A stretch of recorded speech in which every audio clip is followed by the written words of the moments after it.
வணக்கம். விஎஸ் ஜோதிடம். இந்த ஜோதிட சேனலில் மீன ராசி பங்குனி மாத ராசி பலன்கள் 2026 மீன ராசிக்காரர்களுக்கு பங்குனி மாதத்தில் கிரக மாற்றங்களால் எத்தகையான நற்பலன்கள் கிடைக்கப் போகிறது என்பதுதான் இந்த பதிவாக பார்க்கக்கூடியது. மீனராசிக்காரர்களுக்கு 7.5 சனியின் பாதிப்பில் இருக்கக்கூடிய காலகட்டம். 7.5 சனி வந்துவிட்டாலே 7.5 ஆண்டு காலங்கள் என்பது பொருளிழப்பு, வருமான குறைதல், குடும்பத்தில் பிரச்சனை, நோய், கடன் தொல்லைகள், எண்ணற்ற இம்சைகளும் இன்னல்களும் மனவேதனைகளும் தாங்க முடியாத உறவு சிக்கல்களையும் சந்திக்கக்கூடிய காலகட்டமாகவே இருக்கும். அதிலும் 7.5 சனியில் விரயச்சனியில் விரயங்களை தவிர்க்க முடியாமல் நஷ்ட கஷ்டங்களாக இருந்திருக்கும். இப்பொழுது நடப்பது ஜென்ம சனி.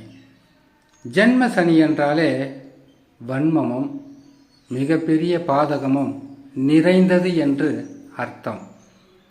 எப்பவுமே நிறைய பதிவில் சொல்லுவது நான் 7.5 சனியாக இருக்கட்டும், அர்த்தஷ்டம சனியாக இருக்கட்டும், ஜென்ம சனியாக இருக்கட்டும், எந்த சனியாக இருந்தாலும் சரி, ஜாதகத்தில் தசா என்பது மிக மிக முக்கியமானது.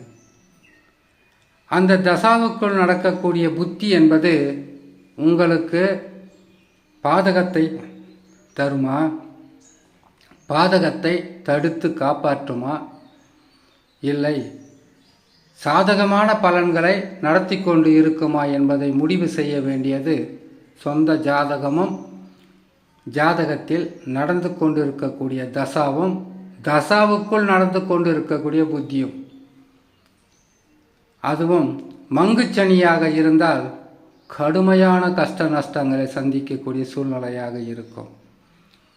பொங்குச்சனியாக இருந்தால் ஏற்கனவே 7.5 சனியின் பாதிப்புகளை சந்தித்ததினால் உங்களுக்கு பெருசாக 7.5 சனினாவே கஷ்டம் கொடுக்கும், நஷ்டங்கள் கொடுக்கும் என்பதை உணர்ந்திருப்பீங்க.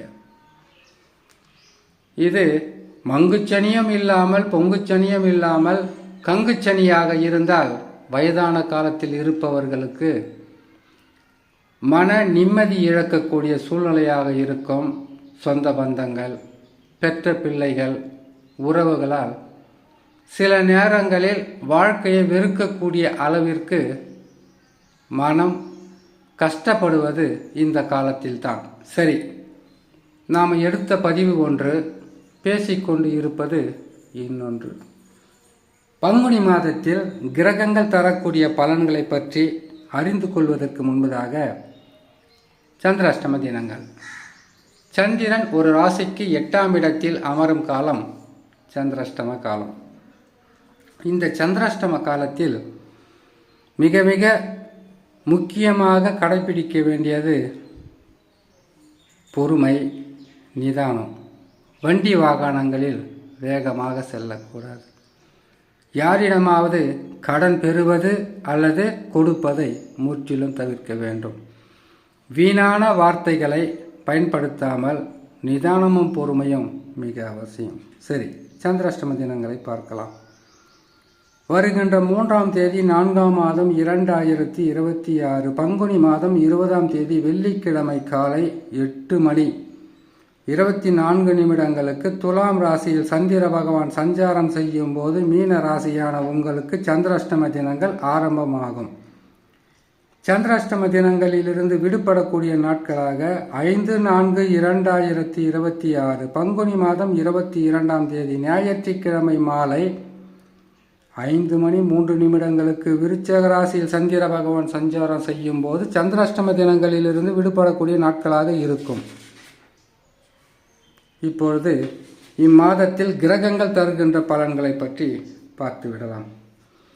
மீனராசியான உங்களுக்கு உங்களுடைய ஜென்ம ராசினா சொந்த ராசி. மீன ராசியில் சூரியன் இருக்கிறார்னு அர்த்தம். அது பேர் தான் ஜென்ம ராசி. சூரியன், சுக்கிரன், சனி 3 கிரகங்களும் இணைந்து உங்களுடைய ராசியில் இருப்பது. சுக்கிர பகவான் உங்களுடைய ராசியில் உச்சம் பெற்று அமர்ந்திருப்பதினால் நன்மைகள் என்பது பெரிதளவாக கிடைத்தே ஆக வேண்டும். சனி பகவான் சரியில்லாமல் இருப்பதினால் படிக்கு பாதியாக குறைப்பார். பேராசை வேண்டாம், பொறுமையாக இருங்க. எங்கிருந்துங்க பேராசைப்படுறது? நஷ்டமோ கஷ்டமோ பொருள் இழப்பு வருமான குறைவாக இருந்தால் வருவதாவது நிலையாக நின்னா போதுன்ற பயம் இருக்குன்னு கேட்டிங்களா? பொறுமையாக இருங்க.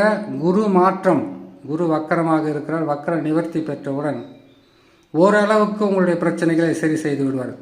கடுமையான பாதிப்பில் இருக்கீங்க, நல்லது நடக்க போகிறது. சூரிய பகவான் ஜென்ம ராசியில் இருப்பதினால் திடீர் கோபங்கள், ஆத்திரங்கள், அவசரங்கள், விரயங்கள் தவிர்க்க முடியாமல் இருக்கும். இறை நம்பிக்கை மிக முக்கியம். குரு பகவான் ராசிக்கு 4ஆம் இடத்தில் வக்கரம் பெற்றிருக்கிறார். வக்கர நிவர்த்தி என்பது மே மாதத்தில் நடந்துவிடும். மே மாதத்தில் நடக்கிறது என்றால் உங்களுக்கு இருக்கக்கூடிய 2 ஆண்டுகளாக 3ஆம் இடத்தில் முன்னேற்றத்தை தடுத்து உடல் நலத்தில் மிகப்பெரிய பாதிப்புகளை கொடுத்து உறவுகளிடையே சிக்கல்களை கொடுத்து பல வகையிலும் துன்பங்களை கொடுத்தது குரு பகவான். 4ஆம் இடத்தில் சுகஸ்தானத்தை பாதித்திருப்பார். வருகின்ற வருமானத்தை முற்றிலும் தடுத்திருப்பார். நன்மைகளை செய்திருக்க மாட்டார். கெடுபலன்கள் என்பது வீடு தேடி வந்திருக்கும். இந்த 2 ஆண்டுகளில் தர முடியாததை, தடுத்ததை, கெடுத்ததை தரக்கூடிய ஸ்தானம்தான் குரு பகவான் வக்கர நிவர்த்தி பெற்று 5ஆம் இடத்தில் அமருகின்ற காலம். ஆசைக்காக சொல்லலை, உங்களுடைய ஆசைகளை தூண்டி விடுவதற்காக சொல்லலை. இது அனுபவத்தில் பார்க்கலாம். சரி, கேது பகவானை பொறுத்த வரையில் உங்கள் ராசிக்கு 6ஆம் இடத்தில் இதனால் வரையில் குரு பகவான் சரியில்லாமல் இருந்த காலகட்டத்தில் கூட உங்களுக்கு மிகப்பெரிய பாதகமாக வந்த எதிரிகள், எதிர்ப்புகள், தடைகள், தடுமாற்றங்களை கேது பகவான் தடுத்து உங்களையும் உங்களுடைய செயலும் காப்பாற்றி கொண்டு வந்தார் என்பதை அது சொல்வதில் எந்த விதமான மாற்றமும் இருக்காது. என்ற 6ஆம் இடத்து கேது மிகப்பெரிய ஒரு உயிர் கவசமாகவே இருந்து காப்பாற்றி கொண்டு வந்தார். அடுத்ததாக ராகு, புதன், செவ்வாய் 3 கிரகங்களும் ராசிக்கு 12. விரயம் என்பது தவிர்க்க முடியாது. அதாவது நீங்கள் 1000 ரூபாய் சம்பாதிங்க, 2000 ரூபாய் சம்பாதிங்க, அது முற்றிலும் செலவழிக்கின்ற வகையில் தான் கிரக நிலைகள் இருக்கிறது. குரு மாற்றம் மிகப்பெரிய யோகத்தையும் அதிர்ஷ்டத்தையும் கொடுக்கக்கூடிய காலம் அருகிலே இருக்கு என்று நினைத்து கொண்டு இறை வழிபாடு, குலதெய்வ வழிபாடு, இஷ்ட தெய்வ வழிபாடு செய்தாலே போதும். தடைகள் விலகும், நற்பலன்கள் அதிகரிக்கும், திடீர் தனலாபங்கள் கிடைக்கும். இதனால் வரையில் இருந்த தடைகள் முற்றிலும் விலகி நற்பலன்கள் நடக்கின்ற காலம் அருகில் வந்துவிட்டது என்பது உறுதி. இதை நினைத்து நீங்கள் செயல்பட்டால் அடுத்த காலங்களில் மிக கவனமாக இருக்கக்கூடிய ஒரு செயலாக இருக்கும் என்று சொல்லி இன்னொரு நல்ல பதிவில் உங்களை நான் சந்திக்கிறேன். நன்றி, வணக்கம்.